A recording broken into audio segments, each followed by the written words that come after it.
আপনি ইহুদি বলেন, হিন্দু বলেন, খ্রিস্টান বলেন, এরা কি ঈমান না বেঈমান? বেঈমান। সেই হিসাবে 550 কোটি হলো বেঈমান আর 150 কোটি হলো মুসলমান। বেহেশত হলো 8টা, দোজখ হলো 7টা। একদিন সাহাবীরা বললেন, হুজুর এই যে 7টা দোজখ আল্লাহ বানাইছে, এই দোজখগুলো কত বড়? মানে দোজখের একটা আয়তন আছে, বাংলাদেশের একটা আয়তন নাই।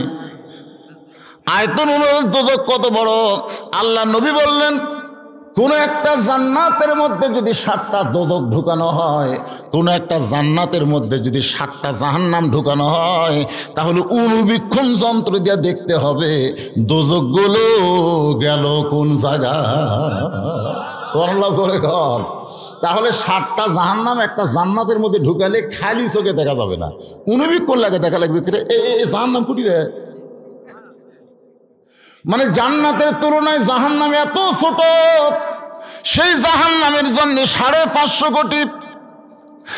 আর জান্নাত এত বড়। ফেরেশতা জিবরাইল বললেন, আল্লাহ আপনি বান্দার জন্য যে জান্নাত বানাইছেন, আমি একটু জান্নাত দেখবার চাই। আল্লাহ বললেন, যাও দেখে আসো। আলোর চাইতেও কোটি কোটি গুণ বেশি গতি হলো জিবরাইলের। আলোর চাইতেও কোটি কোটি গুণ গতি নিয়ে এই দুনিয়ার 1 মাস পর্যন্ত জান্নাত দেখলেন। ফেরেশতা জিবরাইল বলে, আল্লাহ এত 1 মাস ধরে উড়ে উড়ে জান্নাত দেখলাম, এখন পর্যন্ত জান্নাতের সীমানা পাইলাম না। আল্লাহ বলে, জিবরাইল জান্নাত যদি হয় 16 আনা, তুমি সবে মাত্র দেখছো তার 1 আনা। সর্বশেষে যেই ব্যক্তিকে জান্নাত দেওয়া হবে, সেই জান্নাত হবে পৃথিবীর চাইতে 9 গুণ বড়। সুবহানাল্লাহ, আসতে কনকে পারে। তাহলে এত বড় বড় জান্নাতের জন্য আমরা মাত্র 150 কোটি, আর এই ছোট ছোট জাহান্নামের জন্য ওরা হলো 550 কোটি। এই হিসাবে তো আমরা এমনি জান্নাতি। সুবহানাল্লাহ। আপনারা কি মনে করছেন এই জান্নাতের বাগানে বসছেন আর আপনি জান্নাতে যাবেন না? এটা মনেই করা যাবে না। এই শীতের মধ্যে বাড়ি থেকে আল্লাহ যাদেরকে জান্নাতের বাগান পর্যন্ত নিয়ে আসেন, বিশ্বাস করেন আপনাদেরকে আল্লাহ জান্নাতেও নিয়ে যাবে। বিশ্বাস করার দরকার আছে না নাই?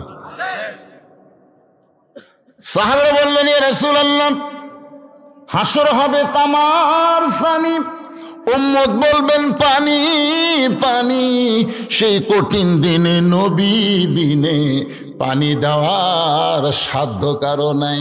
আপনার হাতে হাউজে কাউসার যখন থাকবে, একটা কাফের এসে তৃষ্ণার্ত হয়ে যদি পানি পান করতে চায়, আপনি কি পানি দিবেন?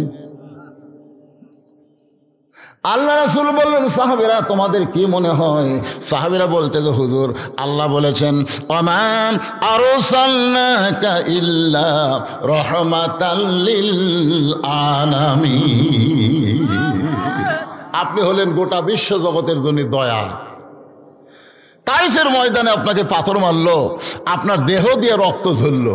জায়েদ বলতেছি, ইয়া রাসূলুল্লাহ যারা আপনার দেহ দিয়ে রক্ত ঝরালো, তাদের ধ্বংসের জন্য কি আপনি গড় দোয়া করবেন না? আল্লাহ রাসূল বলে, জায়েদ তুমি কি আমার মুখের দিকে লক্ষ্য করছো? আমি সবসময় দোয়া করতেছি। জায়েদ বলে, হুজুর দোয়া না গড় দোয়া? রাসূল বলে, যারা আমাকে পাথর মেরে রক্তাক্ত করলো, আমি তাদের জন্য দোয়া করতেছি, আল্লাহ যেন তাদেরকে হেদায়েত দেয়। তাহলে যারা পাথর মারলো, তাদের জন্য যদি আপনি হেদায়েত কামনা করেন, কাফেররা যদি পানি পান করতে আসে হাসরের কঠিন দিনে, আপনি কি হাউজে কাউসারের পানি দিবেন না? রাসূল মুসকি হাসিয়া বললেন, হাউজে কাউসারের মালিক হচ্ছে আল্লাহ, আর আমি হলাম সাগীদার। আমি পাইকারি হারে সবাইকে হাউজে কাউসারের পানি পান করাতে পারবো না। কেবলমাত্র 2টা আমল যারা করবে তারাই পান করবে। সেই 2টা আমল হলো, 1 নম্বর ফাসাল্লি লিরাব্বিকা, আর 2 নম্বর হলো ওয়ানহার। 1 নম্বর হচ্ছে নামাজ, আর 2 নম্বর কুরবানি। এই 2টা আমল যারা করবে তারাই পান করবে হাউজে কাউসারের পানি। 1 নম্বর হলো নামাজ। জোরে খানে 1 নম্বর কি? এটা কোন নামাজ? না জুম্মা? আমি নিয়ত করছিলাম আজকে বাড়ি থেকে যে মুরইলের বড় মসজিদে আমি এশার নামাজ পড়বো। আমি নিয়ত করছিলাম, মনে করছিলাম বড় মসজিদ, বড় জামাত হবে। ওরে বাবা রে, ঢুকে দেখে 1 কাতারই হয়নি।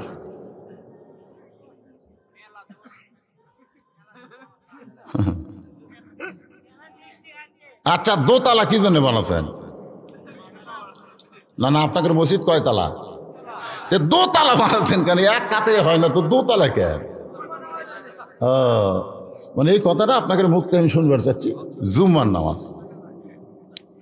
হাসরের ময়দানে আল্লাহ তাআলা সমস্ত জুম্মাওয়ালাকে, যারা জুম্মা নামাজ পড়ে, 5 ওয়াক্ত পড়ে না, আল্লাহ রহমানুর রহিম নামের ওসিলায় তাদেরকে জান্নাত দিবে। আল্লাহ বলবেন, যারা 5 ওয়াক্ত পড়নি, আমি আল্লাহ তাদেরকে জান্নাত দিলাম, তোমরা যাও। এ বলার সাথে সাথে জুম্মা পাটি মারবে দৌড়। ওরা জান্নাতের কাছে গিয়ে দেখবে দরজার বিশাল একটা তালা। ওরা বলবে, আল্লাহ আপনি আমাকে জান্নাত দিলেন, তো তালা কেন? আল্লাহ বলে, দেখো খুঁজে, চাবি তোমাদের কাছে আসছে। ওরা খুঁজে খুঁজে দেখবে একটা চাবি আছে। ওরা খুশি হয়ে তালার মধ্যে ঢুকাবে, কিন্তু ঘুরবি না। চাবি ঢুকছে ঠিকই, ঘরে না। তো বলে, আল্লাহ ঢুকলো ঠিকই, ঘরে না। আল্লাহ বলতেছে, তালার মধ্যে 5টা দাগ আছে, তোরকে চাবির মধ্যেও 5টা দাগ থাকা লাগবে। চাবিটা দেখ তো কয় দাগ। তখন ওরা কবে, আল্লাহ আমাকে চাবি তো খালি তেল ফেলা, দাগ তো নাই। বলে, কিসের দাগ? বলে, ফজর, জোহর, আসর, মাগরিব, এশা, এই 5টা দাগ যদি না থাকে, তাহলে তালার মধ্যে ঢুকবি ঠিকই, ঘুরবি না। তোরা জান্নাত দেখবার পালু, কিন্তু ঢুকবার পারলি না। যারা 5 ওয়াক্ত বাদ খালি জুম্মা মারতিছে, এরা জান্নাত দেখবার পারবি, কিন্তু ঢুকবার পারবি না। আপনারা কি জান্নাতে ঢুকবার চান না দেখবার চান? যদি জান্নাতে ঢুকতে চান, তাহলে আর হাউজে কাউসারের পানি যদি পান করতে চান, তাহলে 1 নম্বর হলো নামাজ। 1 নম্বর হলো কি? নামাজ। যে নামাজ সম্পর্কে রাসূল বলেছেন, লা সালাত আলা দীনা, যার নামাজ নাই তার কোনো ধর্ম নাই। লা সালাত আলা ঈমানা, যার নামাজ নাই তার কোনো ঈমান নাই। বাইনাল আবদি ওয়াল কুফরি তরকুস সালাত, বান্দা কাফের মধ্যে পৃথক করার জিনিসটার নামই হলো নামাজ। যারা নামাজ পড়বে তারা হলো বান্দা, আর যারা পড়বে না তারা হলো কাফের। মান তারাকাস সালাতু মুতাম্মিদান ফাকাদ কাফারা, ইচ্ছা করে একটা ওয়াক্ত নামাজ যারা বাদ দিবে, তারা আল্লাহর সঙ্গে কুফরি করবে। এই মুহূর্তে যদি আমি আপনাদের বলি, আপনি সবাই বলবেন মুসলমান, নামাজি, নামাজি। এখন নামাজি যদি মুসলমান হয়, তাহলে বেনামাজি। আপনারা কি শূন্যস্থান পুরা করা বোঝেন না? আমি যেই বললাম নামাজি, আপনার শূন্যস্থান পুরা করলেন মুসলমান। তার মানে বোঝা গেল আপনারা 100-র মধ্যে 100 পেলেন। এবার 100-র মধ্যে 100 পাবার গেলে আমি যাই বলবো বেনামাজি, আপনারা বলেন শূন্যস্থানের মধ্যে দেবেন কাফের। বেনামাজি, বেনামাজি। এখন কারা কারা মাগরিব এসব পড়েননি? না না না, কারা কারা মাগরিব এসব পড়েননি? আপনার মনে মনে চিন্তা করেন, আপনারা কিন্তু আর মুসলমান নাই, আপনারা কাফের হয়ে গেছেন। কিন্তু এই মুহূর্তে যদি নিয়ত করেন, ইন্নামাল আমালু বিন্নিয়াত, এই মুহূর্তে যদি নিয়ত করেন ফজর থেকে একটা ওয়াক্ত নামাজ ছাড়বো না, আল্লাহ বলে যত নামাজ পড়িসনি, যত পাপ হয়েছে, নিয়ত করার সঙ্গে সঙ্গে আমি আল্লাহ সব মাফ করে দিলাম।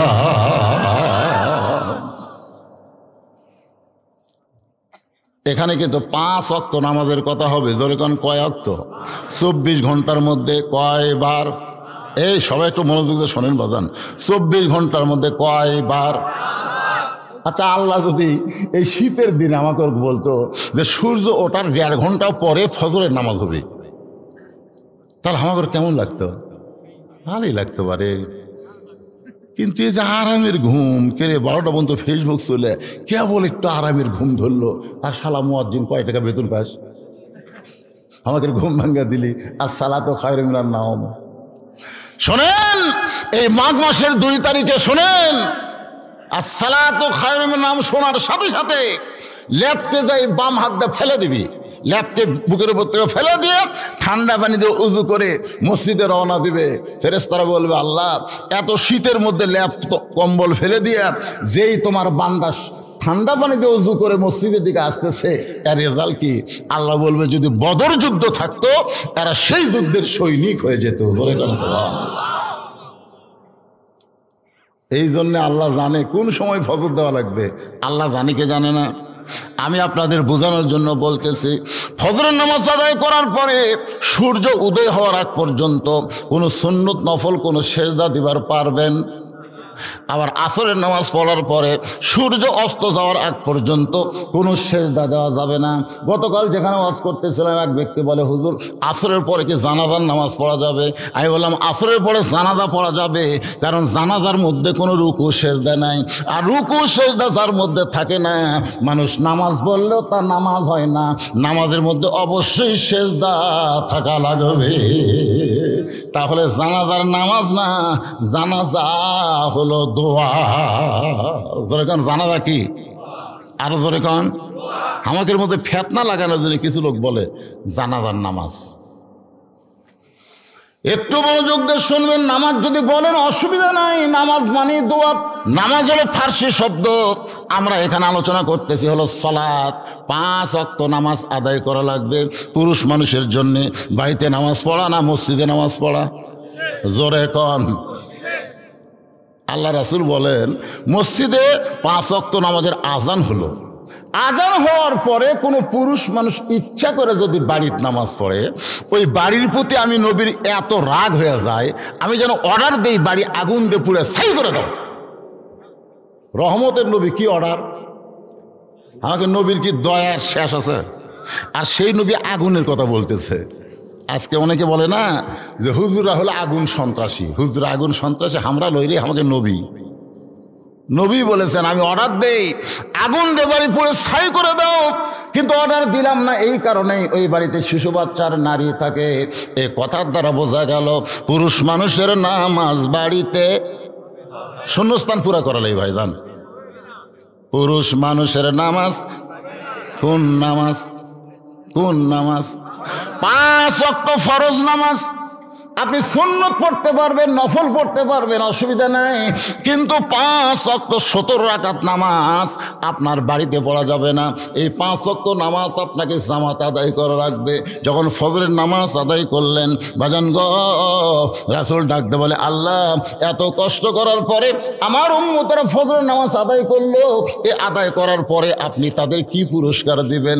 আল্লাহ বলে হাবিব আপনার আদি পিতা আদম আলাইহিস সালাম 350 বছর কানতে কানতে কানতে কানতে তওবা কবুল হওয়ার পরে শুকরিয়া তান 2 রাকাত নামাজ পড়েছিল। ওই নামাজটা আমার কাছে এতই ভালো লাগলো, আমি আপনার উম্মতের জন্য ফজরের ফরজ হিসেবে দিয়ে দিলাম।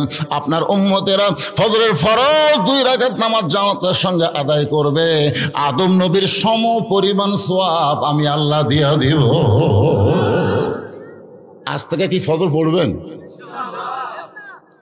আমার মায়েরা চিন্তা করতে তো হুজুর যে নামাজের ওয়াজ ধরলো আমাদেরকে কোনো ওয়াজ করবে না। পুরুষ মানুষের জন্য 1 নম্বর হাউজে কাউসারের পানি পান করার জন্য হলো নামাজ, আর নারীদের জন্য কিন্তু নামাজ না, নারীদের জন্য হলো পর্দা। জোরে বলেন নাম কি? আপনারা বলেন তো পর্দা ছাড়া কোনো নামাজ হবে? নামাজ হবে? এই জন্য আমার মা বোনেরা যারা পর্দার অন্তরে বসে আছেন, মা আপনাদের জন্য সামান্য ওয়াজ করার পরে আমি আবার জোহরের নামাজে চলে আসব। এরপরে আসর মাগরিব এশা এই 5 ওয়াক্ত নামাজ ফাসালি রব্বিকা। আর 2 নম্বর হলো ওয়ানহার। ওয়ানহার মানে কি? কুরবানি। এই কুরবানি মানে গরু খাসি কুরবানি না, এই কুরবানি মানে বাতিলের বিরুদ্ধে হকের পক্ষে দরকার হলে আমার জীবনকে কুরবানি দেওয়া লাগবে।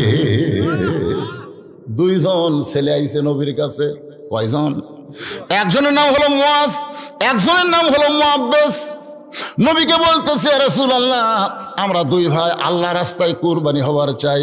হুজুর আল্লাহ নাকি কোরআনে আয়াত নাজিল করেছেন ইয়া আইয়ুহান নাবিয়্যু হারজিল মুমিনিনা আলাল কিতাল। ওগো নবী মুমিন মুসলমানকে সৈন্য হিসাবে গড়ে তোলেন, কারণ যে কোনো সময় মক্কার কাফেররা মদিনা আক্রমণ করতে পারে, আর মদিনা যদি আক্রমণ করে দোয়া দরুদ দিয়ে কিন্তু মদিনা রক্ষা করা যাবে না। ওই কাফের বেঈমানদের বিরুদ্ধে নিজের জীবনকে কুরবানি করতে হবে। এই জন্য একটু খেয়াল করে শুনবেন। রাসূল বলতেছেন তোমরা কুরবানি হবার চাইলেও তো হবে না, কারণ তোমাদের বয়স হয়নি। একটা গরু কুরবানি দিলে ইচ্ছা মতো দেওয়া যাবে না, গরুর বয়স হওয়া লাগবে। জোরে কোন কথা ঠিক কি না? তোমরা ছোট 2 জন বাচ্চা, তোমাদের তো বয়স হয় নাই। আল্লাহ রাসূলকে বলতেছে মুয়াজ হুজুর মাপ দিয়ে দেখেন আমার বয়স হয়েছে। মাপের কাঠি হলো 5 ফুট 2 ইঞ্চি। আল্লাহ নবী বললেন বেলাল রে ওই লাঠিটা নিয়ে আসো। মুয়াজের কাছে ধরো, দেখছে মাথা পর্যন্ত লাঠি বরাবর হয়ে গেছে। রাসূল তাকায় দেখ দেখে মুয়াজের মাথা লাঠির মাথায় কিন্তু পা বুড়া আঙ্গুলে ভর করে দাঁড়াইছে। পা দাঁড়াইছে কি বুড়া আঙ্গুলে ভর করে দাঁড়াইছে। আল্লাহ নবী বললেন মুয়াজ তোমার লাঠির মাথা পর্যন্ত হয়েছে কিন্তু পায়ে বুড়া আঙ্গুল ভর দিয়ে দাঁড়াইছো কেন? মুয়াজ বলতেছে ওরা ফায়নালাকা যিকরাক, ওগো নবী আল্লাহ আপনাকে সবার উপর সম্মান দিয়েছে, আপনি উপর দিকে দেখবেন নিচের দিকে আপনি দেখবেন না। রাসূল মুয়াজের কপালে চুমা দিয়ে বললেন তোমার কলিজার দিকে লক্ষ্য করে আল্লাহ তাআলা তোমার কুরবানি কবুল করেছে। মুয়াজ বলতেছে ইয়া রাসূলুল্লাহ আমিও কুরবানি হতে চাই। মুয়াজ বলে হুজুর আমার চাইতে 3 বছরের ছোট, আমার চাইতে 3 বছরের ছোট, ওই মাপেও হবে না, শরীরেও শক্তি নাই। মুয়াজ বলতেছে হুজুর আমার বড় ভাই মিথ্যা কথা বলতেছে, ও লম্বা হতে পারে কিন্তু আমার সঙ্গে কুস্তিতে পারে না। যদি বিশ্বাস না হয় 2 ভাইকে কুস্তি লাগায় দেন। আল্লাহ নবী মুসকে হাসিতে 2 ভাইকে বললেন যাও তোমরা কুস্তি করো। এবার মুয়াজ আর মুয়াজ 2 জন কুস্তি করতেছে। কুস্তি করতে করতে একসময় ছোট ভাই বড় ভাইয়ের কানে বলতেছে তুই তো কুরবানির জন্য সিলেক্টেড হয়ে গেছিস রে বড় ভাই, আমরা 2 জন কুরবানি নিয়তে বাড়ি থেকে বের হলাম, যদি নবীকে ডান দিক থেকে তরবারি মারে তুই ডানে দাঁড়াইলি তোর দেহে তরবারি লাগলো, কিন্তু বাম দিক থেকে যদি তীর মারে ভাইজান তাহলে বলতো তখন বাম দিকে কে থাকবে? আমি থাকবো বাম দিকে, তুই থাকবি নবীর ডান দিকে। আবার কাফের বেঈমানেরা নবীকে যদি সামনের দিক থেকে আক্রমণ করে তুই সামনে গিয়ে দাঁড়াবি, কাফেরদের তরবারি তোর গায়ে লাগবে নবীর গায়ে লাগবে না। আর পিছন দিক থেকে যদি বর্ষা মারে আমি পিছন দিকে দাঁড়াবো। ভাই আমি তোর চাইতে শক্তি কম হলে কি হবে, আজকের দিনে তুই একটু দুর্বল হয়ে আমাকে বুকের উপর উঠাইয়া দে। এবার মুয়াজ কানতে কানতে ছোট ভাই মুআব্বাসকে বুকের উপর যখন উঠাইয়া দেয় আল্লাহ নবী 2 জনের কপালে চুম্বন দিয়ে বলে এইরকম ঈমান যখন মুসলমানের জাগ্রত হবে আল্লাহর জন্য নিজের জীবনকে কুরবানি দিবে, বাতিলের ক্ষমতা নাই মুসলমানের এরিয়ার মধ্যে ঢুকতে পারে। আর আজকে আমরা 7 তারিখে কি করলাম? হাই রে কুরবানি করছি ভাই। কুরবানির ওয়াজ হবে ডাইরেক্ট অ্যাকশন, কিন্তু এখন নামাজের ওয়াজ হচ্ছে। আর নামাজের ওয়াজ করতে গিয়া আমার মা বোনদের একটু পর্দার ওয়াজ না করলে হবে না। জোরে কোন ঠিক কিনা? ইয়াকুব নবীর নাম শুনছেন? ইয়াকুব নবী নির্জনে বসে আল্লাহর কাছে কাঁদতেছে, আল্লাহ আল্লাহ আমাকে তুমি 12টা সন্তান দিলে, 12টা, তার মধ্যে 2টা ভালো, এই 10টা তো খারাপ কেন? এই খুব খেয়াল করে শুনবেন। কয় সন্তান? 12টা সন্তান, 2টা ভালো, বনিয়ামিন আর ইউসুফ খুবই ভালো, কিন্তু এই 10টা তো খারাপ কেন? আমি নবী হয়ে জন্ম দিলাম, তারপরে 2টা ভালো 10টা খারাপ, কারণ কি? আল্লাহ বলতেছেন ইয়াকুব তোমার বউ কয়টা? ইয়াকুব বলতেছে আল্লাহ আমার বউ তো 2টা। তোমার যে বউ ভালো সে বউয়ের পেট থেকে যে 2টা সন্তান হয়েছে এই 2টা সন্তান ভালো, আর তোমার যে বউ খারাপ ওই বউয়ের পেট থেকে যে 10টা সন্তান হয়েছে ওই 10টা সন্তান হলো খারাপ। এখান থেকে কি বুঝলেন? বাবার কারণে সন্তান ভালো মন্দ হয় না, ভালো মন্দ হয় মায়ের কারণে। তাহলে আমার সেই মায়ের জন্যে একটু ওয়াজ করার দরকার আছে না নাই? দরকার আছে না নাই? আমি নামাজের ওয়াজে আসতেছি ভাইজান, তার আগে আমার মা বোনদের জন্যে সামান্য কিছু ওয়াজ করার পরেই চলে আসতেছি। গভীর রাত্রে ফাতেমা হযরত আলীকে বুকের মধ্যে নিয়ে কাঁদতেছে। গভীর রাত বিবি তার স্বামীকে বুকের মধ্যে নিয়ে কান্দে। আলী বলে ফাতেমা কান্দার কারণ কি? ফাতেমা বলতে স্বামী গো আমার কান্দার কারণ হলো আল্লাহ পাক আমার দোয়া কবুল করেছে। আলী বলে ফাতেমারে দোয়া কবুল করার পরে মানুষ কোনোদিন কান্দে না, বরং দোয়া কবুল করার পরে মানুষ খুশি হয়ে যায়। ফাতেমা বলে স্বামী গো কী দোয়া আল্লাহ কবুল করছে, আপনাকে সেইটা শুনবেন না? আলী বলে ফাতেমা কী দোয়া কবুল করছে বলো? বলে আমি যে পর্দার মধ্যে মৃত্যুবরণ করব এই দোয়া সবসময় করেছি, আল্লাহ আমার মৃত্যুটা তুমি পর্দার মধ্যে দিও। আল্লাহ তাআলা আমার পর্দার মধ্যে মৃত্যুর দোয়া কবুল করেছে। আলী বলে ফাতেমারে সারা জীবন যেই মেয়েটা পর্দা করলো মরার সময় তো আল্লাহ তাকে পর্দার মধ্যেই মৃত্যু দিবে, তাহলে তুমি আনন্দ করো কান্দো কেন? ফাতেমা বলে স্বামী গো এই মৃত্যুটা কবে হবে এটা কি আপনি জানেন?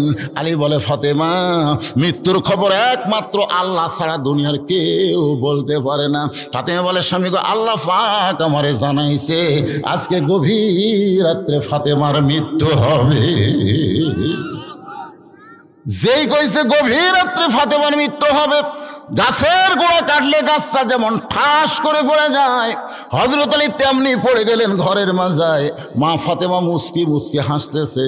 যিনি গভীর রাত্রে মৃত্যুবরণ করবেন তিনি হাসতে হাসতে এসে স্বামীর মাথাটা উরাতের উপরে নিয়ে কপালে একটা চুমা দিয়ে বলে, স্বামী গো, আপনি হলেন আসাদুল্লাহিল গালিব, আপনি হলেন আনা মাদিনাতুল ইলমি ওয়া আলী বাবুহা। এই দুনিয়ার সবচাইতে বড় আলেম হচ্ছে হযরত আলী, আর সবচাইতে বড় বীর কে? জোরে কোন? সবচাইতে বড় বীর শক্তিশালী হচ্ছে হযরত আলী, আবার সবচাইতে বড় আলেম হচ্ছেন হযরত আলী। তাহলে জ্ঞানের দিক দিয়ে আপনি এক নম্বর, আর বীরের দিক দিয়ে আপনি এক নম্বর। তাহলে বইয়ের মৃত্যুর খবর শুনে এভাবে আপনি পড়ে গেলেন কেন? আপনি কি জানেন না এ দুনিয়া থাকার জায়গা না, এ দুনিয়াতে আসলে যাইতে হবে। আমি যখনই বলবো আসলে, আপনার সকলে বলবেন যাইতে, সবাই বলবেন। আচ্ছা, কে থাকবেন? ছেলে যারা যুবক কচি কাঁচা, তোমরা কি মনে করতেছে? যাওয়া লাগবে না থাকবে? এখান থেকে বাড়ি যাওয়ার কোনো গ্যারান্টি নাই, কিন্তু কবরে যাওয়ার জোরে কোন গ্যারান্টি আছে না নাই? তাহলে আমি যেই বলবো আসলে, আপনার সকলেই জবান খুলে বলেন যাইতে হবে। আসলে মিশে মায়ায় বন্দি থাইকা করলাম কত খেলা, পশ্চিমে তাকিয়ে দেখো তোমার ডুইবা গেছে বেলা, এক পলকের নাই ভরসা মিশে সকল আশা, কখন বুঝি দারুণ ঝড়ে ভাঙবে তোমার বাসা। ফাতেমা বলে, স্বামী গো, আজকে গভীর রাতে আমার মৃত্যু হবে। এই কথা শুনে আপনি কাঁদতে কাঁদতে পড়ে গেলেন। আপনি যদি এভাবে দুর্বল হয়ে যান তাহলে আমার তিনটা চাওয়া কে পুরা করবে? আলী কান্দারা বলে, ফাতেমা, দুনিয়ার জীবনে চাইলে কষ্ট পাবো এই জন্য কিছুই চাইলা না, আর মৃত্যুর পরে তুমি কি চাইবা ফাতেমা? ফাতেমা বলে, এক নম্বর চা হলো আমাকে রাতের বেলায় কিন্তু দাফন করা লাগবে। আমি রাতের বেলা মৃত্যুবরণ করব, আর দিনের বেলা আমার কবর দেবেন, আমার পর্দার খেলাফ হয়ে যাবে, এই জন্য রাতের বেলায় আমাকে দাফন করা লাগবে। আমার দুই নম্বর চা হলো আমার কোনো জানাজার ব্যবস্থা করবেন না, আমার কোনো জানাজার ব্যবস্থা করবেন না। আমার তিন নম্বর চা হলো আমার লাশটা কিন্তু খাটনিতে তুলবেন না। আমি ফাতেমার দেহের ওজন কত এটা দুনিয়ার কোনো পুরুষ মানুষ যেন বুঝবার না পারে। আমার বাবা যদি দুনিয়াতে থাকতো, মরা মেয়ের লাশের খাটনি বাবা কান্দে নিবার পারতো। আমার হাসান হোসেন যদি বড় হইতো, মায়ের লাশের খাটনি কান্দে নিবার পারতো। মায়ের লাশের খাটনি কান্দে নিলে যে কি হয় 25শে ডিসেম্বর আমি বুঝতে পেরেছি। এই যে 25শে ডিসেম্বর গেল, আমার মা দুনিয়া থেকে বিদায় নিল, আমি মায়ের খাটনি কান্দে নিলাম। ভাই, সন্তান যখন মায়ের খাটনি কান্দে নেয় তখন সন্তানের যে অবস্থা হয়, যাদের মা মারা গেছে তারাই বুঝবার পারতেছে। ধরে কোন কথা ঠিক কিনা? ফাতেমা বলে, আমার হাসান হোসেন এত ছোট, তখন একজনের বয়স হলো 4 বছর 5 বছর, আর একজনের বয়স হলো 6-7 বছর। তাহলে ছোট দুই বাচ্চাকে মায়ের খাটনি নিবার পারবে? আমি হিসাব করে দেখলাম এই দুনিয়াতে আমার খাটনি কান্দে নেওয়ার কেউ নাই। আপনি শুধু আমাকে কান্দে করে জান্নাতুল বাকির পূর্ব কোণায় সবুজ রঙের একটা বাতি জ্বলবে, ওই বাতি বরাবর আমাকে দাফন করবেন। আমার কবর খুঁড়তে যদি আপনার কষ্ট হয় তাহলে আপনার একান্ত বন্ধু কেউ যদি থাকে দুনিয়ায়, তাই বলবেন সে যেন ফাতেমার কবরটা গোপনে খনন করে দেয়। গভীর রাত্রে হযরত আলী আবু যর গিফারির জানলার কাছে বিষাক্ত সাপের মতন ফসফস করে কাঁদতেছে। আবু যর গিফারি চমকে গেল, এই গভীর রাতে এমন করে আমার জানলায় কে কান্দে রে? দরজা খুলে বাইরে আইসা দেখে আসাদুল্লাহিল গালিব হযরত আলী কাঁদতেছে। আবু যর গিফারি বলে, আলী ভাই, জীবনে কত যুদ্ধ করলাম তোমার সঙ্গে, কোনো যুদ্ধে তোমাকে পরাজিত হয়ে কাঁদতে দেখি নাই। আজকে তোমার জীবনে এমন কি যুদ্ধ শুরু হলো যেই যুদ্ধে তুমি পরাজিত সৈনিকের মতন কানতেছ? আলী বলতেছে আবু যর 6 মাস আগে আমার কলিজার টুকরা হাসান হোসেন নানা হারাইছে, আজকে গভীর রাত্রে তাদেরকে ফাঁকি দিয়া তাদের মা দুনিয়া থেকে বিদায় নেবে।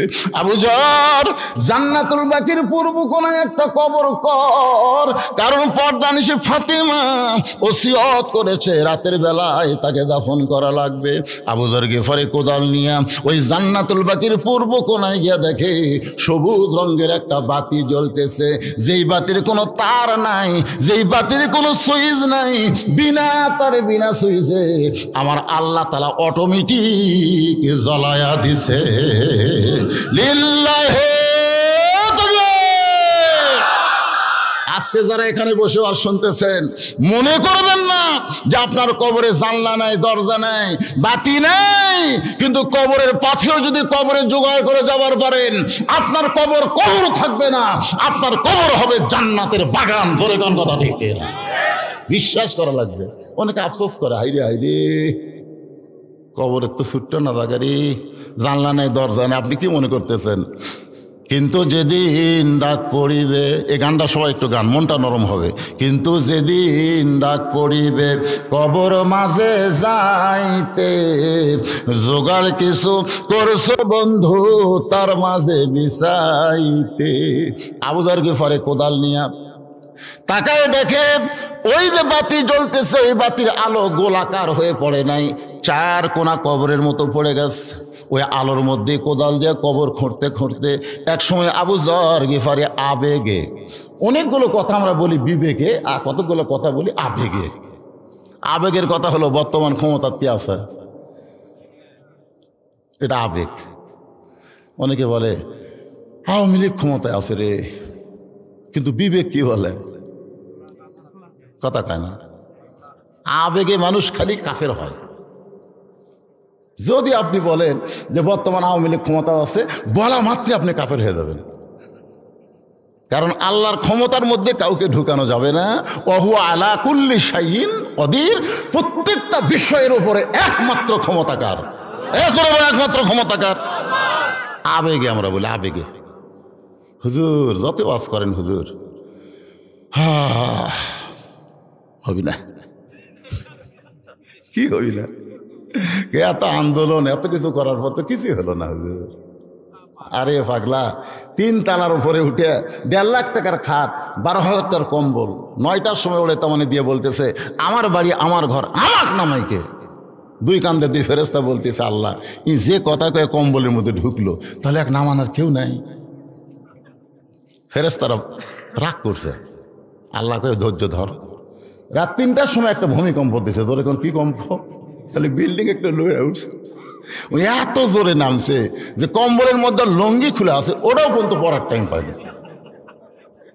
ফেরেশতা বললো আল্লাহ নামাইলা নামাইলা, তাই বলে ন্যাংটা করে নামালা। আল্লাহ বলতেছে জনগণ যদি নামাবার না পারে, আমার নামান এরকম ন্যাংটা করেই হবে। জোরে কোন কথা ঠিক? আবেগে কোনো কথা বলা যাবে না ভাইজান, কথা বলতে হবে বিবেকে। জোরে কোন কি? আপনার কাছে সবচাইতে বড় আদালত, তার নাম কি? আবেগে আবু যর গিফারি বলতেছে কবর, তুই কি জানিস গভীর রাত্রে যাকে দাফন করব সে দুনিয়ার সাধারণ কোনো মেয়ে না, আল্লাহ নবীর মেয়ে হওয়ার পরেও নবী তারে মা বলে সম্মান দিয়েছে। ফাতেমাকে আল্লাহ নবী মায়ের মতন সম্মান করছে, কিন্তু ফাতেমাকে নবীর মা না মেয়ে? জোরে কোন? ফাতেমা যেই মাত্র ঘরে আসে সঙ্গে সঙ্গে নবী দাঁড়ায়, বসে থাকা নবী দাঁড়িয়ে যায়। ফাতেমা ঘরে আসলে নবী জিজ্ঞাসা করে মা আপনি কষ্ট করে আমার কাছে কেন আইছেন? আমারে ডাকলি তো আমি আপনার কাছে যাইতাম। নবী বলে মা কষ্ট করে আমার কাছে কেন আইছেন? আমারে ডাকলি তো আমি যাইতাম। তো মা আয়েশা 6 লক্ষ হাদিসের হাফেজা ব্যাধি হয়ে গেছে। ব্যাধি হয়ে বলতেছি ইয়া রাসূলুল্লাহ, এটা একটা কথা হলো? মেয়ে ঘরের মধ্যে আসলে বাপ কেন খাড়া হবে, আর বাবা মেয়েকে এমন কথা কেন বলবে? আল্লাহ রাসূল বলে আয়েশা দুনিয়ার সমস্ত মানুষ জানে ফাতেমা আমার মেয়ে, কিন্তু আমি নিজের চোখে দেখেছি ফাতেমা আমার মা। সুবহানাল্লাহ কন না কেন? আপনি বলেন তো শোনা কথা আর দেখা কথা দুইটাকে এক? মাইশা বললেন হুজুর কেমনে দেখলেন? রাসূল বললেন তায়েফের ময়দান থেকে রক্তমাখা দেহ নিয়ে আমি যখন মক্কাতে আসলাম, ওই সময় আমাকে আদর করার চাচা আবু তালেব নাই, আমার দরদের বিবি খাদিজাও দুনিয়াতে নাই। ওই সময় আমাকে দরদ করার মেয়ে হলো আমার 4টা মেয়ে। ধরে কোন কয়টা মেয়ে? মেয়েরা বাপকে দয়া কম করে না বেশি করে? রাসূল বললেন 3টা মেয়ে আমার একসঙ্গে ঘরের মধ্যে ঢুকলো, জয়নাব, কুলসুম আর ওকে, ওরা 3জন আমার মাথায় হাত দিয়ে বলল, বাবা তায়েববাসী এত পাথর মারছে, এই কষ্ট আপনি কেমনে সহ্য করবেন বাবা? আপনার চামড়া কেটে রক্ত বের হয়ে গেছে, গোটা দেহ ক্ষত হয়ে গেছে, এই কষ্ট আপনি কেমনে সহ্য করবেন? রাসূল বলে, আয়েশা রে, 3টা মেয়ের মতন কথা বলে যখন ঘর থেকে বাইরে যায়, এমন সময় ফাতেমা ঘরের মধ্যে ঢুকি দরজা বন্ধ করে দেয়। আমি রাসূল চমকে গিয়ে বললাম, ফাতেমা ঘরের মধ্যে ঢুকে দরজা বন্ধ করলেন কেমা? ফাতেমা বলে, বাবা আপনার মাধ্যমে আল্লাহকে আমি কয়টা কথা বলবার চাই, আমার সরাসরি কথা বলার যোগ্যতা নাই, আপনার মাধ্যমে আমি আল্লাহকে বলতে চাই। ফাতেমা বললেন, আল্লাহ, তোমার যদি বাবা থাকতো আর তোমার বাবা যদি আজকে তায়েফে যাইতো আর তায়েফবাসী যদি পাথর মারতো, আল্লাহ বলো তো তোমার কেমন লাগতো? তোমার বাবা নাই বলে তুমি ফাতেমার বাবার দরদ বুঝতে পারলা না। তুমি ইব্রাহিম নবীর জন্য নমরুদের চুলা শান্তির বাগান বানায় দাও, মুসা নবীর জন্য সাগরকে তুমি রাস্তা বানাও, আর আমার বাবার জন্য তায়েফের পাথর তুমি তুলা বানাবার পারলা না। জন্মের আগে আমার বাবা হারাইছে, 6 বছর বয়সে আমার বাবা মা হারাইছে। তুমি জানো গো আল্লাহ, এই বছরেই তুমি তার চাচা আবু তালেবকে নিয়ে গেলা, আবার এই বছরই আমার মা খাদিজাকে তুমি দুনিয়া থেকে টান দিলে, আবার এই বছরে তুমি তায়েফে আমার বাবাকে রক্তাক্ত করে দিলে। এই কথা বলে যখন ফাতেমা দরজা খুলে বার হয়ে যায়, রাসূল বলে, আয়েশা রে, আমি মনে করেছি আমার ফাতেমা মনে হয় পাগলি হয়ে গেছে। আমি তাকায় দেখি উঠানে পানি গরম করতেছে আর জয়তুনের তেল গরম করতেছে। কিছুক্ষণ পরে এসে আবার যখন দরজা বন্ধ করে দেয়, আমি বললাম, রাগ করে ফাতেমা তুই আবার কেন দরজা বন্ধ করলি? ফাতেমা বলে, বাবা সন্তান যখন বড় হবে, ওই সন্তানকে গোসল করাইতে গেলে দরজা খুলে গোসল করানো যাবে না। রাসূল বলে, আয়েশা রে, আমার মাথা ফাতেমার উরাতের উপরে আমার গোটা দেহের কাপড় খুলে ওই নরম কাপড় গরম কাপড়ের মধ্যে পানির মধ্যে চুবড়াইয়া আমার গোটা দেহ পরিষ্কার করে ওই নরম হাত দিয়া যখন আমার ক্ষতস্থানে জয়তুনের তেল লাগায় দেয়, আমি নবী কখন যেন ফাতেমার উরাতকে বালিশ বানায় ঘুমিয়ে গেছি। ওই ঘুমের ঘুরে আমি স্বপ্নে দেখতে পাই আমার শেওরের পাশে আমি না মা আমার দাঁড়িয়ে কাঁদতেছে। আমি স্বপ্নকে বাস্তব মনে করে মা বলে আমিনার হাত ধরলাম, কিন্তু ওই সময় ফাতেমা আমার কপালে চুমা খায়, ফাতেমার চোখের পানি আমার চোখের মধ্যে ঢুকে আমার ঘুমটা ভাঙে যায়। আমি বললাম, ফাতেমা তুই এত কান্দিস কেন মা? ফাতেমা বলে, বাবা আপনি মা বলে আমার হাতটা চাইবা ধরছেন, এই যে দেখেন এখন পর্যন্ত আপনি হাতটা চাইবাই ধরে আছেন। রাসূল বলে, আল্লাহে, ওই আল্লাহর শপথ করে বলতেছি, মা বলে যদি তোর হাত চাইবা ধরি তাহলে তুই আমার মেয়ে না। আজকে দেখলাম তোর ভিতরে আমার মা আমিনা। আবু যর গিফারি বলে, কবর তোর মধ্যে এমন একজন মাকে রাখা হবে যার 2টা সন্তান জান্নাতের যুবকদের সর্দার হবে। রে কবর কোনোদিন বেয়াদবি করবি না, খবরদার কখনো বেয়াদবি করতে পারবি না। এই বলে কোদাল মারতে মারতে কবর খননের শেষের দিকে আবু যর গিফারি বলে, কবর রে তুই কি জানিস আজকে তোর মধ্যে এমন একজন বিবিকে রাখা হবে যার স্বামী হলো আসাদুল্লাহিল গালিব, যার স্বামী হলো আনা মাদিনাতুল ইলমি ওয়া আলী ওয়া বাবুহা। সে আলীর বিবিকে কবরের মধ্যে রাখা হবে, খবরদার কবর বেয়াদবি করবি না। এই বলে আবার যখন কোদাল মারতে চায়, এমন সময় কে যেন গায়েব থেকে ডাক দেয়, বলে, আবু যর এই কবরকে সাবধান করিস না, বরং যারা কবরের মধ্যে আসবে তাদেরকে সাবধান করো। এইটা কিন্তু মা ফাতেমার জন্য বলা হয় নাই, এটা বলা হয়েছে আমাদের সকলের জন্য। জোরে কোন কথা ঠিক কিনা?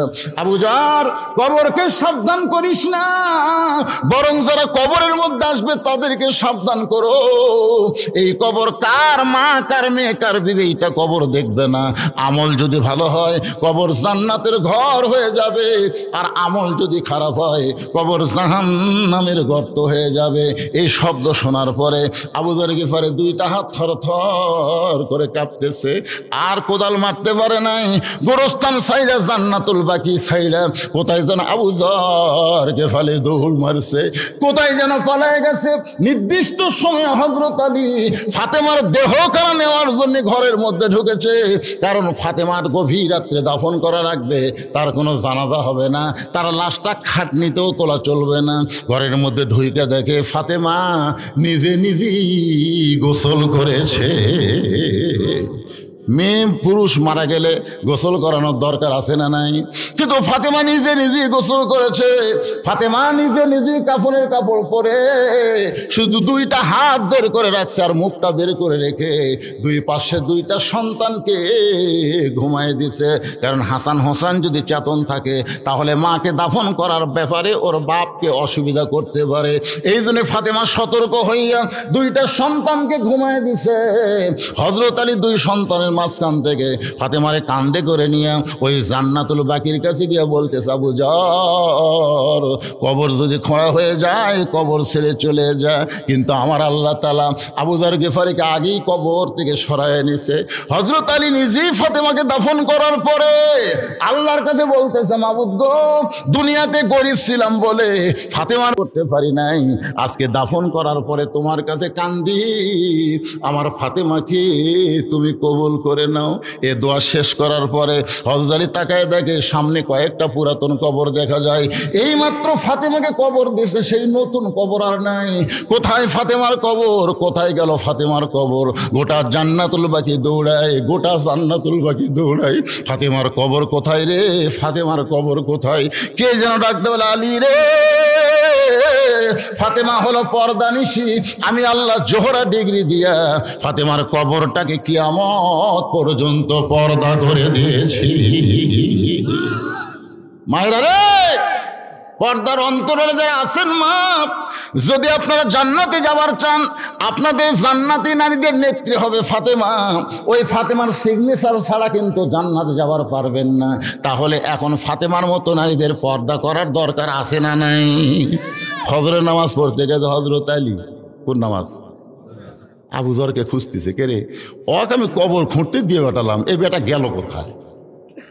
না, হযরত আলীর সবচাইতে আপন বন্ধু কিন্তু আবু যর, একসাথে নামাজ পড়ে, সুবহানাল্লাহ দেখেন। কিন্তু ফজরের সময় আবু যরকে ফেলেন না। জোহরের সময় হযরত আলী গোটা মসজিদ খুঁজলেন, আবু যর নাই। আসরের সময় খোঁজেন নাই। সমস্ত সাহাবীরা আবু যরকে খুঁজে আর পায় না। কোথায় আবু যর? কয়েক বছর আবু যরকে আর মদিনায় পাওয়া যায় না। কয়েক বছর পর আবু যর গিফারি পাগল হয়ে মদিনায় ঘুরতেছে। ছোট ছোট বাচ্চারা পাথর মারতেছে আর বলে, ওই যে পাগল যায়। আবু যর গিফারি গেলে হাসে আর কান্দে না, খালি হাসে, পাগলের মতন খিকখিক করে হাসে।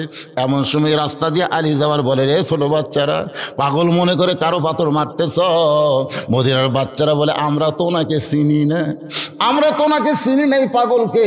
হযরত আলী পাগলের কাছে আইসা দেখে পাগল আর কেউ না, পাগল হলো আবু যর। আবু যর আমার ফাতেমার কবর খুঁড়তে গিয়ে কবর খনন করে কোথায় হারাইলি ভাই? এত বছর হলে তোরে খুঁজতেছি, তোরে আর মদিনায় দেখি না, তুই কোথায় ছিল আবু যর?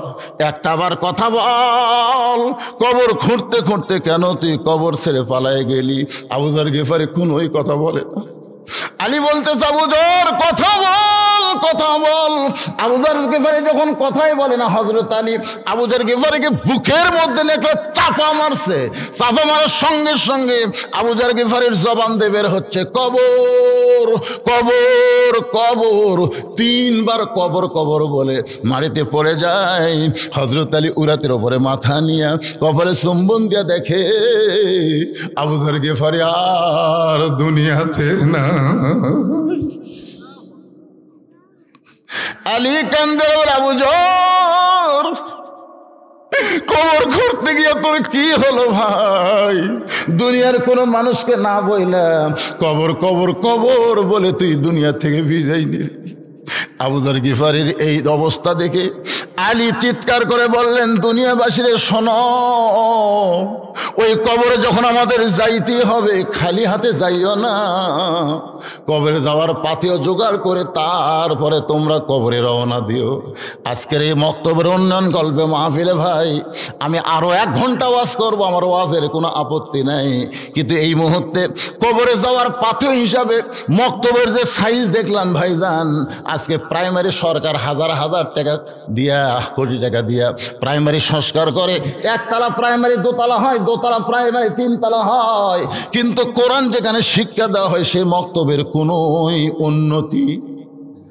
আমি কয়েক বছর আগে আইছিলাম মোটর সাইকেল নিয়ে, তখন যা দেখছিলাম এখনও তাই। ভিতরে মনে হয় ব্যাগ লিয়া সব বসে আছে, ওই যে ব্যাগ, ব্যাগের টাকা দেয়া মক্তবের কি হবি রে? এখানে এমন আল্লাহর বান্দা আছে 500,000 টাকা দিবি, ব্যাগও দিবি না। কবরের কথা মনে করে, কবরের পাথেও চিন্তা করে। আল্লাহর কোন পাগল আছেন যে 1,000 টাকা দেবেন? আল্লাহ আপনার বাপ মার কবরকে জান্নাত বানিয়ে দেবে। আপনিও কবরের পাথেও জোগাড় হলো, দুনিয়া থেকে জান্নাতের ব্যাংকে অ্যাকাউন্ট খোলা হলো আল্লাহ রাস্তায় দান করা। আজকেই মক্তব বড় অসহায় ভাইজান। তাই সবাইকে বলবো ব্যাগের মধ্যে 10, 20, 50 টাকা দিবেনই। আমি টেজের উপর আপনাদের কাছে চাই মাত্র 100টা কোরআন শরীফ, 100টা কোরআন শরীফ আমি মক্তবের জন্য চাই। একটা কোরআন মাত্র 500 টাকা দাম। আপনি 500 টাকা দিবেন, একটা কোরআন শরীফ দান করার সওয়াব আল্লাহ আপনার আমল নামে দিবে। কোন আল্লাহর বান্দা কোরআনকে ভালোবেসে এই মক্তবে একটা কোরআন বাবদ 500 টাকা দেবেন? আমি দোয়া করে দেব, বাপ মা যদি আজকে জীবিত থাকতো এই শীত অবস্থা কি হতো? এই যে 3 ওয়াক্ত খালি তাড়াতাড়ি হওয়াতে আমাদের বিরক্ত লাগে না? আসর মাগরিব আর এসে কি কথা কয় না, কাছাকাছি না? আসর শেষ হতি মাগরিব, মাগরিব শেষ না হতি এসা, কি এক বিরক্ত বারে। যদি 50 ওয়াক্ত হতো তাহলে 24 ঘন্টার মধ্যে 8 ঘন্টা পর পর, জোরগণ কয় ঘন্টা আলু লাগাবার পারতেন, আলু ধান লাগাবার পারতেন, কোনো কাম করে যেত, হাট বাজার। 8 ঘন্টা পর পরে 1 ওয়াক্ত করে নামাজ কি করবে? দেখেন এখানে আল্লাহ তাআলা 50 ওয়াক্ত না দিয়ে 5 ওয়াক্ত দিল।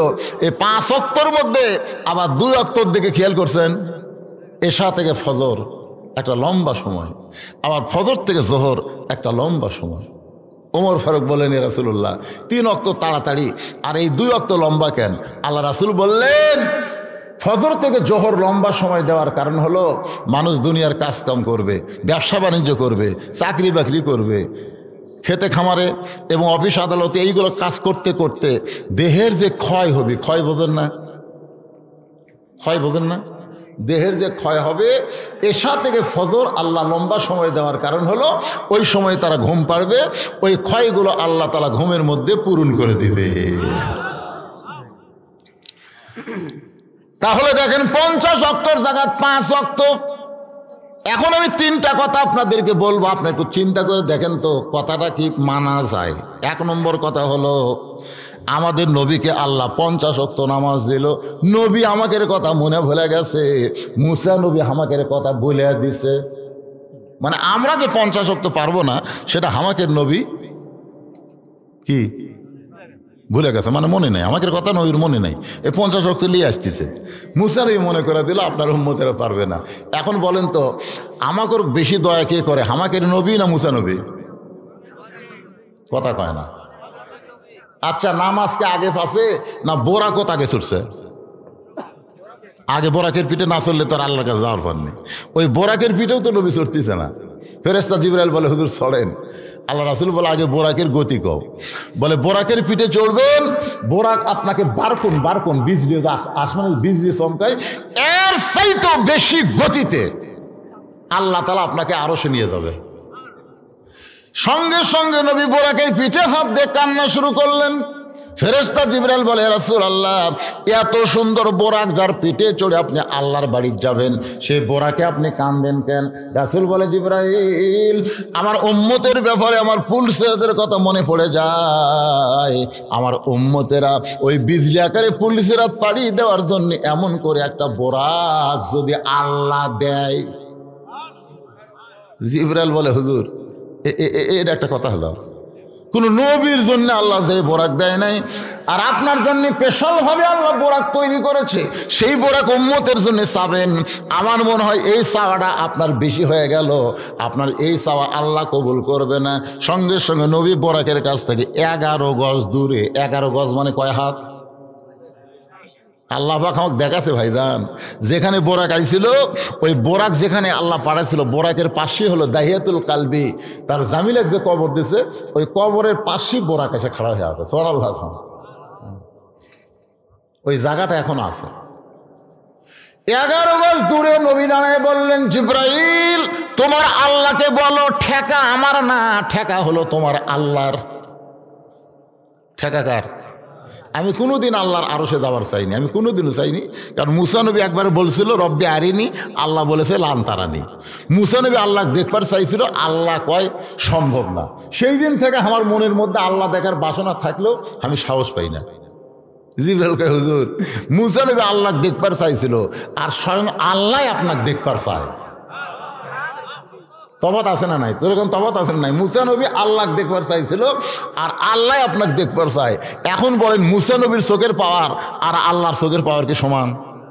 মুসা নবী দেখবার পায় না, এই জন্যই বলেছিল দেখবার চাই। কিন্তু আল্লাহ কি নবী দেখবার পায় না? এ কথা কন না কেন? পায় কি পায় না? নবী যে মক্কাত আছে সেটা কি আল্লাহ দেখবার পায় না? তারপরে নবীকে আল্লাহর আরশে নিয়ে যায়, আল্লাহ নবীর কি দেখবার চায়? নবীর উম্মত হিসাবে এই গুরুত্বপূর্ণ কথাটা আমাদের একটু জানার দরকার আছে না নাই? বাজান গো, আল্লাহ নবী বললেন, আল্লাহ আপনার সঙ্গে আমার মেরাজ হলো, আমার সাক্ষাৎ হলো, কিন্তু আমার উম্মতের মেরাজ হলো না, আমার উম্মতের মেরাজ হলো না। আল্লাহ বলে, নবী গো আপনি যে জায়গায় যান আপনি আপনার উম্মতকে ছাড়েন না। আপনি এমন নবী কেন হলেন? আচ্ছা আমার কাছে আপনি আসছেন, এটিও আপনার উম্মত। নবী বলেন, আল্লাহ আমি আমার জন্য কিছু চাই না, আমি চাই আমার উম্মতের জন্যে। আল্লাহ বলে, নবী গো আপনি দেখলেন আমাকে একবার, আপনার উম্মতেরা দৈনিক আমার সঙ্গে মেরাজ করবে 5 বার। আসসালাতু মেরাজুল মুমিনিন, নামাজ হচ্ছে মুমিনদের জন্য মেরাজ। ভাই আজকে সেই নামাজ আমাদের পড়ার টেনশন নেই। একটু মনোযোগ দিয়ে শুনতে হবে। 5 ওয়াক্ত নামাজই হলো আসল। সেই 5 ওয়াক্ত নামাজ আমাদের কাছে বিরক্তকর মনে হয়। জোহরের 4 রাকাত নামাজ কেমনে পাইলাম? আমাদের জাতির পিতা হযরত ইব্রাহিম নমরুদের চুলার মধ্যে যখন শান্তির বাগান পায়, নামে দেখে আগুন নাই, এসি। সুবহানাল্লাহ কোন? এসি বোঝেন? এসি ঠান্ডাও না গরমও না। এখানে আল্লাহ কি বলতেছেন? কুলনা ইয়া নারু কুনি বারদাও ওয়া সালামান আলা ইব্রাহিম, শান্তিদায়ক ঠান্ডা হয়ে যাও, বরফের মতন ঠান্ডা হয়েও না, শান্তিদায়ক ঠান্ডা হয়ে যাও। এখন আগুনের চুলা শান্তির বাগান পাইয়া আমাদের জাতির পিতা হযরত ইব্রাহিম খুশি হইয়া এক নিয়তে 4 রাকাত নামাজ পড়ে। ওই 4 রাকাত নামাজ আল্লাহর এতই ভালো লাগছে, আল্লাহ বলে, হাবিব গো আপনার উম্মতের জন্য ইব্রাহিম নবীর 4 রাকাত নামাজ জোহর হিসেবে দিয়ে দিলাম। আপনার উম্মতেরা জোহরের 4 রাকাত নামাজ যখন জামাতের সঙ্গে আদায় করবে, ইব্রাহিম নবীর সমপরিমাণ সওয়াব আমি আল্লাহ দিয়া দিব। এখন বলেন তো, ফজর পড়লে আদম নবীর সমান সওয়াব, আর জোহর পড়লে ইব্রাহিম নবীর সমান সওয়াব, তাহলে কারা কারা ফজর জোহর বাদ দিবেন? বাদ দিবেন? আল্লাহ তাআলা সাগরকে রাস্তা বানায় দিলেন মুসা নবীর জন্য। যখন কোন নবীর জন্য? জেরুজালেমে গেছিল হযরত ওমর তখন আসলো উটের নিচে রশি ধরে, আর গাধা আসলো উটের ওপর। তো জেরুজালেমের খ্রিস্টানরা মনে করে যে জেরুজালেম ফিলিস্তিন যুদ্ধ হচ্ছে, ওই জেরুজালেম ওমর ফারুক গেছে, খ্রিস্টানরা নিয়ে আসে একেবারে চকি, উটের পিঠ থেকে চকির উপরে পা দেবেন, একজন হামাগুড়ি দিয়ে আমার উপর পা দেবেন, আমির আল মোমিনিন আপনার উট থেকে নামতে যেন কষ্ট না হয়। রাখাল খালে কান্দে। জেরুজালেমের লোকেরা কয়, আমির আল মোমিনিন আপনি কান্দেন কেন? রাখালকে কেড়ে পাগলা, কে আমির আর কে রাখাল তোরা জানিস? তখন উটের পিঠে যিনি তিনি তো আমির। কয় না, আমি হলাম রাখাল, আর রশি ধরে যিনি জমিনে দাঁড়ায় তিনি হলেন আমির। জেরুজালেমের খ্রিস্টানরা আশ্চর্য হয়ে বলে এটা কেমনে হয়? বলে আল্লাহর কোরআন যখন দুনিয়াতে চলবে, কোরআন মোতাবেক মানুষ যখন চলতে যাবে, তখন এমনই সম্ভব হয়ে যায়। আপনাকে মসজিদে কার আইন চলতেছে? কথা কন না, আপনাকে বড় মসজিদে কার আইন? আল্লাহর আইন। দেখবেন আওয়ামী লীগ, বিএনপি, জাতীয় পার্টি, জামাত, তাবলীগ, পীর মুরিদি সব এক কথা।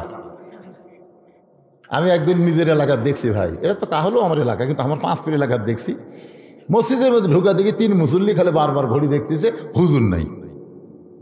এই জায়েদ খান যে শালা করে ডাক গেল, এই একটা ইমামও নাই। তখন ওরা 3 জন 3 দল করে, বুঝলেন? কিন্তু ঘড়ির দিকে তাকায়, নামাজের সময় হচ্ছে কিন্তু হুজুর নাই। তখন ওরাই 3 জন বলতেছে আমাকে 3 জনের মধ্যে কে নামাজ পড়ার পারে? তখন একজন বলতেছে ভাই তুই তো আওয়ামী লীগ করিস, তুই যা। তো কয় ভাইরে আমি মাঝে মধ্যে পড়ি, পড়াবার পারি না। তুই তো বিএমপি করিস, তাহলে তুই যা। আঁকার মধ্যেই ভাই, কিন্তু সামনে যাই না। এখন আওয়ামী লীগ কয় তুই তো জামাত করিস রে, তাহলে তুই যা। দেখেন আওয়ামী লীগ বিএনপি জানে নামাজ পড়াবারও পারে, পড়বারও পারে, একটা দল, তার নাম হলো জামাত। জোরে খান তার নাম কি? কথা কন না কেন ভাইরে, কথা কন না কেন? তখন বলতে তো ভাই রে আমি কিন্তু জামাত ইসলাম। এখন তোরা পিছনে ডেকে জানে কি বলবো, একতে দেয় তো বিহাজাল রাজাকার কবু। তখন আওয়ামী লীগ বলতে ফাজলাম করিস, আল্লাহর ঘরের মধ্যে কোনো দল চলবি না রে। এটা কিন্তু আওয়ামী লীগে বলতেছে, আল্লাহর ঘরের মধ্যে কোনো দল চলবি না রে। এই ঘরের মধ্যে আওয়ামী লীগ, বিএনপি, রাজাকার সবাই এক ভাই, এক জামাত। ধরে কেন সুবহানাল্লাহ। দেখেন আল্লাহর আইন চলার কারণে 14 দল 20 দল ভাঙ্গে এক কাতার হয়। খালি মসজিদের আইন যদি বাংলাদেশে চালু হতো, তাহলে বাংলাদেশে কোনো দলাদলি থাকতো না, সব মুসলমান এক দল হয়ে যেত। জোরে কোন কথা ঠিক কি না? জেরুজালেমের সমস্ত খ্রিস্টানরা বলতেছে ইসলাম যদি এত সুন্দর হয়, তাহলে আমরা আর খ্রিস্টান ধর্মে নাই, আমাদের পড়ায় দেন লা ইলাহা ইল্লাল্লাহু মুহাম্মাদুর রাসূলুল্লাহ। সব খ্রিস্টান মুসলমান হয়ে গেছে, সুবহানাল্লাহ কোন। কিন্তু ওই মুসলমান যারা হচ্ছে খ্রিস্টান, এরই মধ্যে একজন আবার বেকা। এই বেকা ওই আর হয়নি, বেকা বোঝেন না? এই যখন আদায় শুরু করলাম, যে কয়টা উঠে গেল এরা হলো বেকা। এরা কি? কথা কয় না, বেকা, কুত্তের ন্যাস। এরা সহজে সোজা হবে না, টানা ধরলে সোজা, ছাড়া দিলি। একজন ছিল বেকা, ওই মারছে দৌড় পাদ্রির কাছে। খ্রিস্টানের পাদ্রি বলতেছে দরবারের মধ্যে জিকির মারতেছে, মদিনের থেকে ওমর এসে সব মুসলমান করছে। আপনার কিন্তু জাকিরের আর কেউ থাকলো না, বসে বসে খাবেন সে বুদ্ধিমান নাই। পাদ্রি দৌড় মারছে, ওমরের কাছে গিয়ে বলতেছে ভাই আমিও মুসলমান হওয়ার চাই। ওমর ফারুক বলেন তাহলে কলমা পড়েন। বলে না, কলমা পড়ার আগে 4টা প্রশ্নের উত্তর দিলে মুসলমান হব।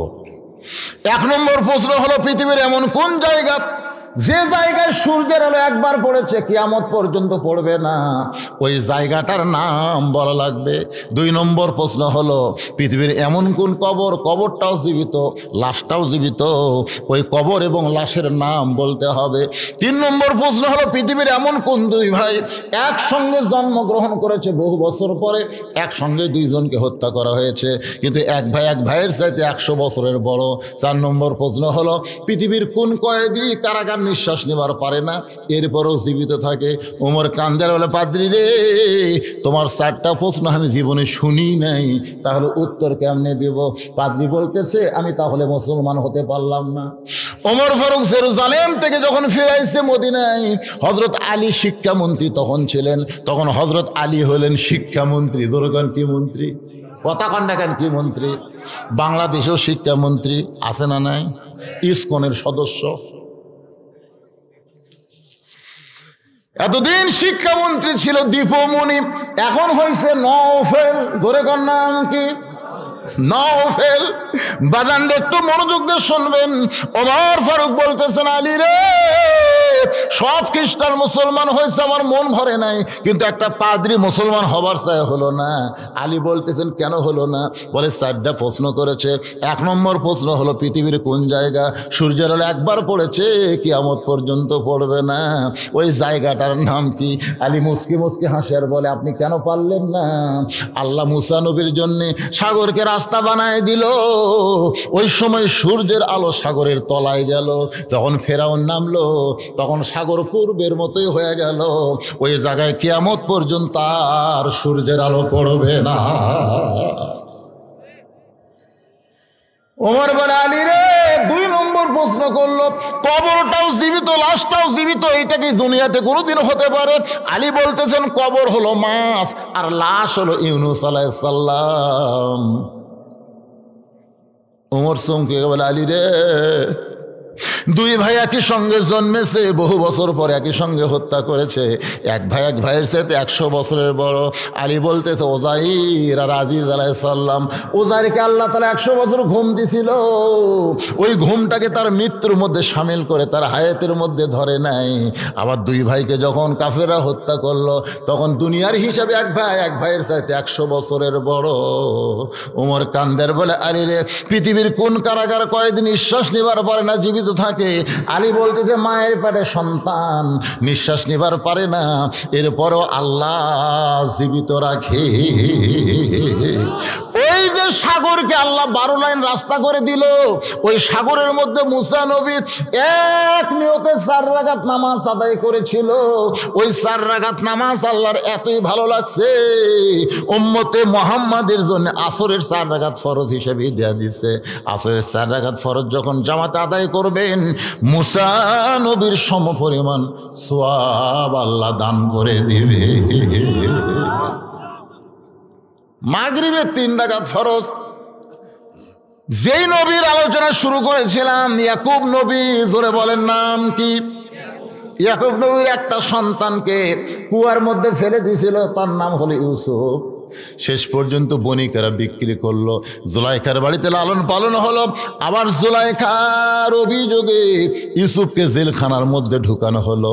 আপনারা বলেন তো, অন্যায়ভাবে কাউকে যদি জেলের মধ্যে ঢুকায়, তার দাম বাড়ে না কমে? যার প্রমাণ হলো আমির হামজা।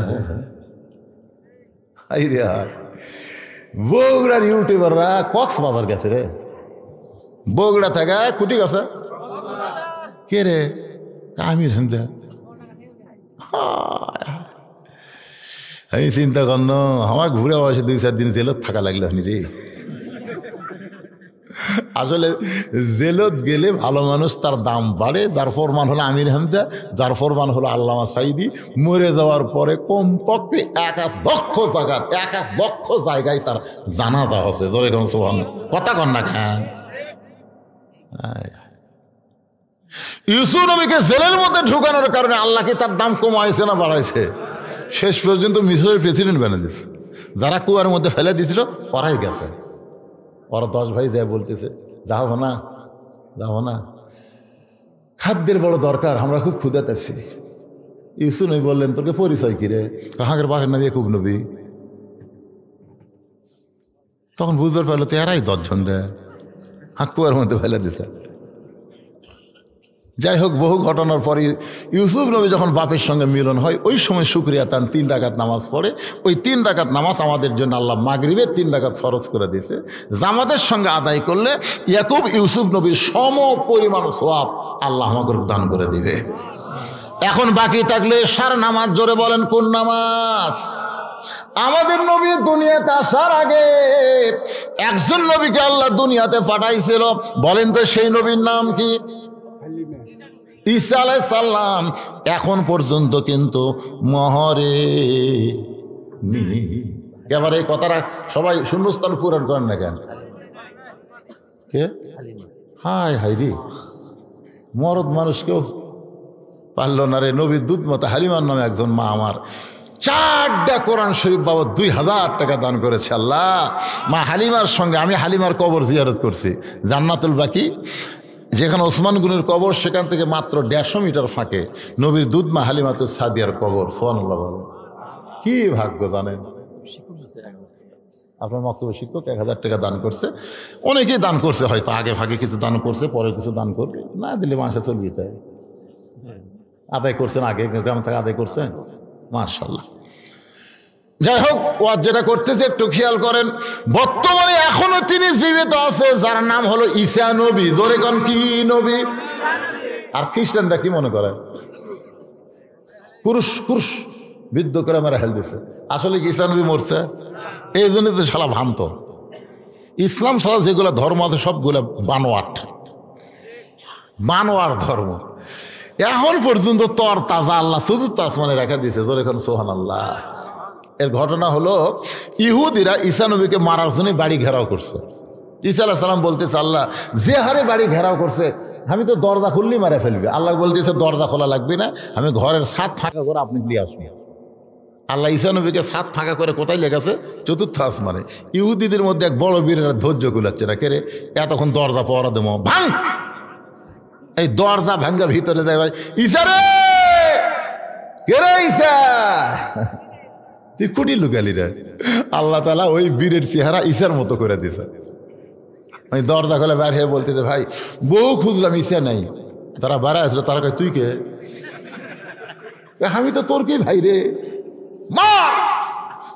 মারছে, ওরা মনে করছে ঈসা নই মরছে।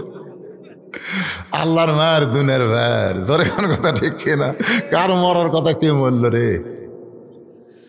ঈসা নবী চতুর্থ আসমানে যাওয়ার পর আল্লাহকে ডাকতে বলে, মাবুদ দুনিয়াতে মানুষ যায় মরার জন্য, দুনিয়াতে মানুষ যায় কিসের জন্যে? কথাটা সত্যি কথা, এরা কি মিথ্যা কথা?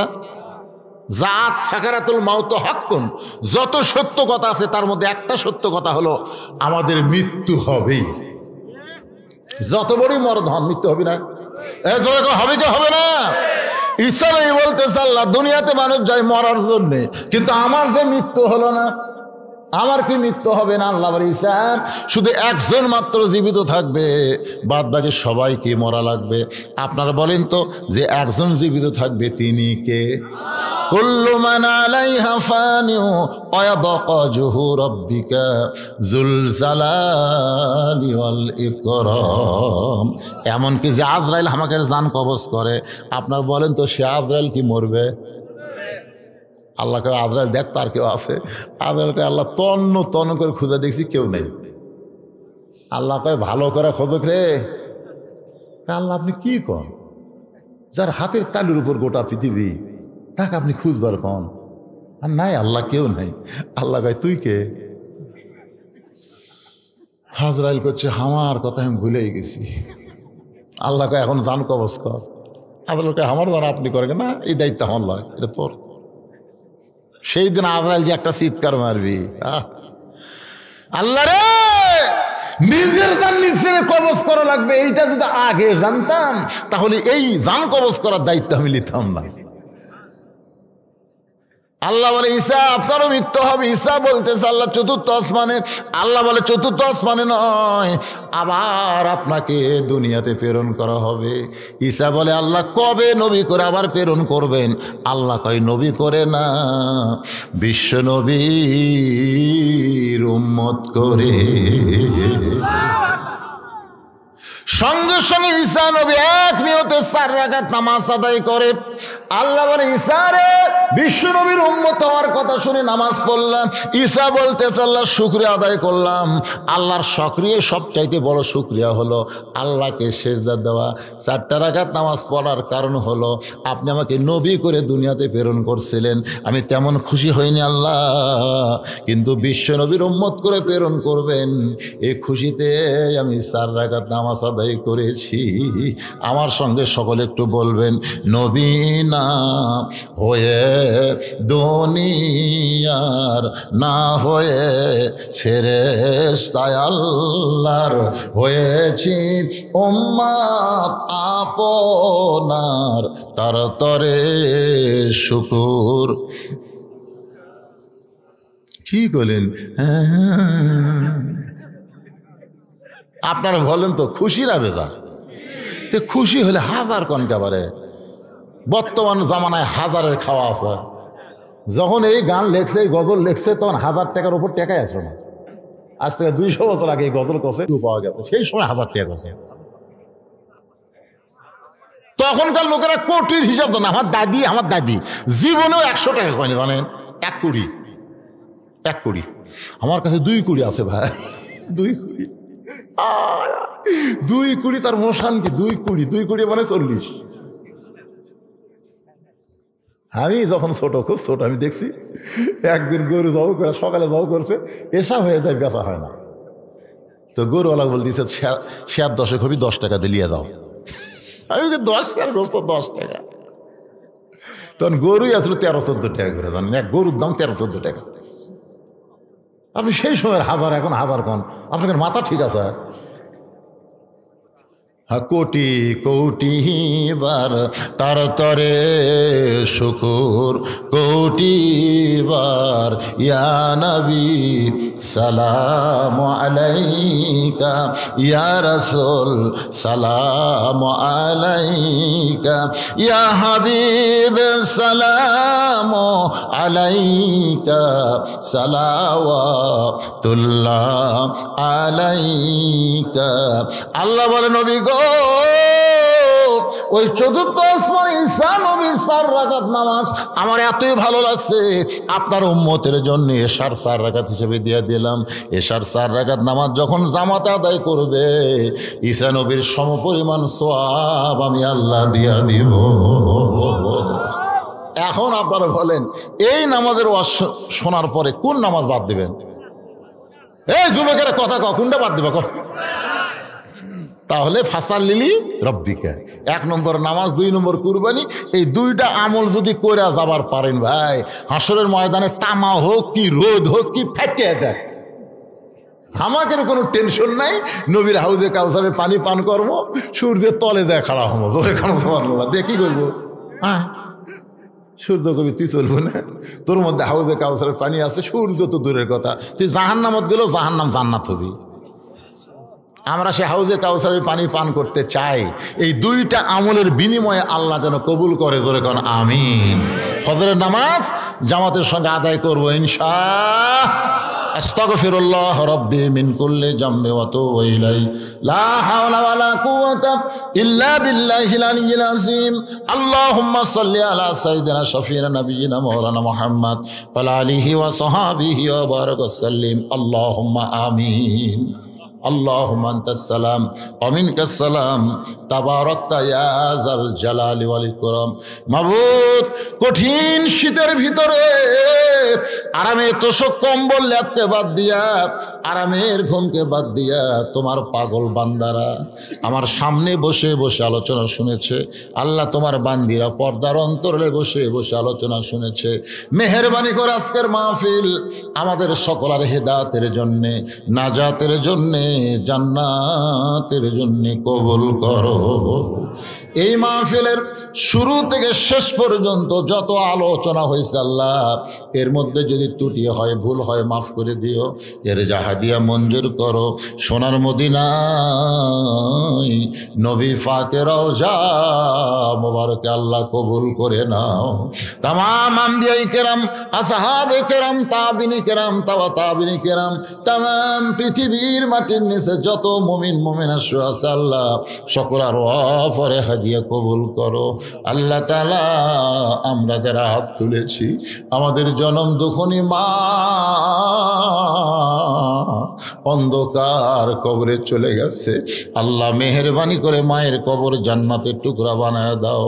বাবার বাড়ি ঘর সবই আছে, আমরা যারা বাপ মাহারা হয়ে গেছি আল্লাহ মেহেরবানি করে রব্বির হামহুমা কামা রব্বায়ানি সগীরা, সবাই বলেন রব্বির হামহুমা কামা রব্বায়ানি সগীরা। বাপ মার কবরকে জান্নাতের টুকরা বানায় দাও। আমাদের দাদা দাদি, নানা নানি, শ্বশুর শাশুড়ি, আমাদের আপন জন যাদের কবরবাসী হয়েছে আল্লাহ, কবরবাসীদের মাফ করে দাও। আল্লাহ, এই মক্তবকে কিয়ামত পর্যন্ত কবুল করো। আল্লাহ, যারা নগদে বাকিতে দান করেছে আল্লাহ, সকলের দানগুলোকে জান্নাতের বিনিময় হিসেবে কবুল করে নাও। পর্দার অন্তরালের মা বোনদের আবেদা সালিয়া পদ্মাংশী কবুল করে মা ফাতেমার চরিত্র দান করে দাও। আমার মতো যারা অসুস্থ হাত তুলেছে আল্লাহ, সুস্থতার নিয়ামত দান করো। গোটা বাংলাদেশের উপরে রহমত বরকতের দরজা খুলে দাও।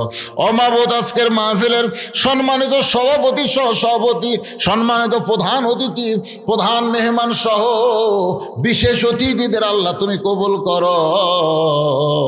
ফিলিস্তিনের মুসলমান তুমি হেফাজত করো। পৃথিবীর মানচিত্র থেকে ইহুদিদেরকে আল্লাহ তুমি ধ্বংস করে দাও। আল্লাহ, তোমার কাবাঘর ধ্বংস করতে এসেছিল, তুমি আবাবিল পাখি দিয়ে আব্রাহা বাদশাকে ধ্বংস করেছ।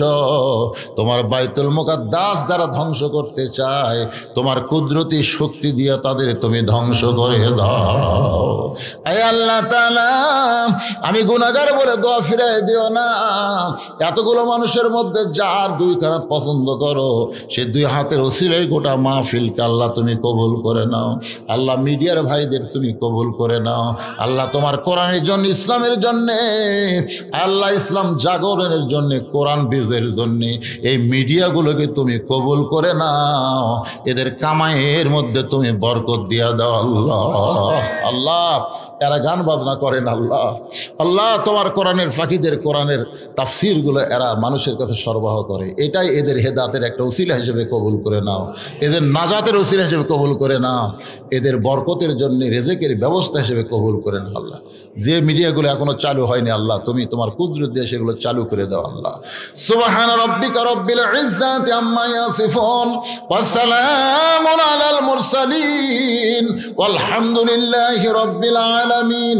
ওয়াজাল আখিরাতি কালিমাতুন ইনদাল মাউতি লা ইলাহা ইল্লাল্লাহু মুহাম্মাদুর রাসূলুল্লাহ সাল্লাল্লাহু আলাইহি সাল্লাম। আসসালামু আলাইকুম ওয়া রাহমাতুল্লাহি ওয়া বারাকাতুহু।